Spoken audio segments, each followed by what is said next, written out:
కట్టుకొనెను వామాంగం బంధునా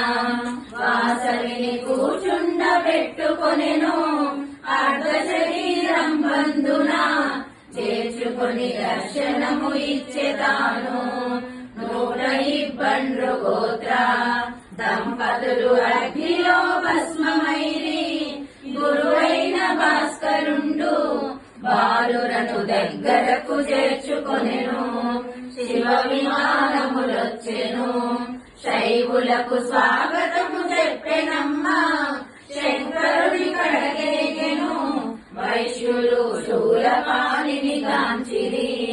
విష్ణు దూతలు వచ్చెను వైష్ణవులు విష్ణువే గాచిరమ్మా ఈ చరితమిట్లుండగా రాజుకు ఇక్కట్లు మెండాయను పెండ్లి పెండ్లి అనుచును రారాజు పెనుకొండ పురి